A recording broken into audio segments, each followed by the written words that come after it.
Tired of dealing with annoying flies, fruit flies, and gnats in your home? The Zevo Flying Insect Trap is your ultimate solution. Don't wait. Check out the link in the video description now to get your Zevo Flying Insect Trap on Amazon and enjoy a bug-free home today.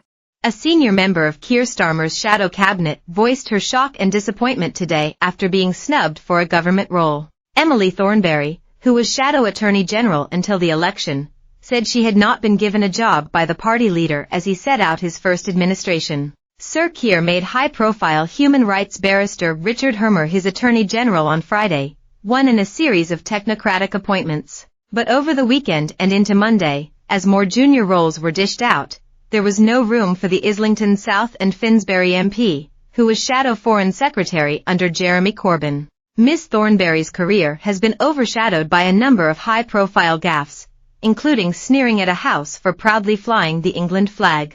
And during the election campaign she was slapped down by a shadow cabinet colleague for saying that it was fine if the manifesto pledged to make private schools pay VAT increased the size of state school classes. In a statement on X, Ms. Thornberry pointed out she had been in the shadow cabinet for more than 8 years, adding, "I am very sorry and surprised not to be able to continue that work in government, but I wish all my brilliant colleagues well.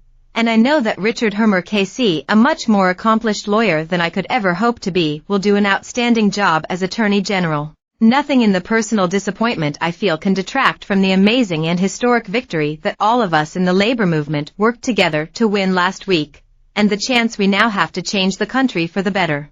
It is understood that Ms. Thornberry could still be offered a role by Sir Keir that sits outside the government. Mr. Hermer, who was called to the bar in 1993 and appointed Queen's Counsel 16 years later, is arguably one of the most surprising appointments to Sir Keir's cabinet. It was thought the now Prime Minister would appoint Ms. Thornberry, but she was brutally brushed aside in favour of Mr. Hermer, who has been given a peerage to take on the role. Mr. Hermer is a Deputy High Court judge assigned to the King's Bench Division and Administrative Court.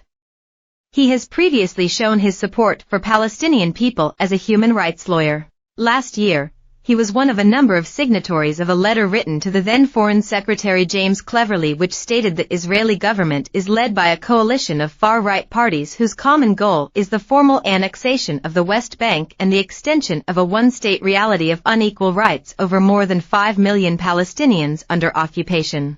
Labour's historic landslide election victory has left a Tory bloodbath in its wake as several notable figures from the previous cabinet failed to win over the electorate. And as the new cabinet make their way to Downing Street with many shadow ministers being promoted, certain cabinet decisions have left eyebrows raised. James Timpson, chief executive of his father's Timpson's shoe repair chain business, was made the new Minister for Prisons, Parole and Probation during the new Prime Minister's appointments shortly after 3 p.m. today. Another recognizable face joining the ranks of Starmer's new roster is Sir Patrick Vallance, who acted as a chief scientific advisor during the COVID-19 pandemic. Now serving as the Minister of State of Science, the 64-year-old was nicknamed Dr. Doom during the pandemic for being the face of SAGE's bleak projections. Although Mr. Timpson OBE's newly earned position was surprising, he is well renowned for his work advocating for ex-convicts and passion for business.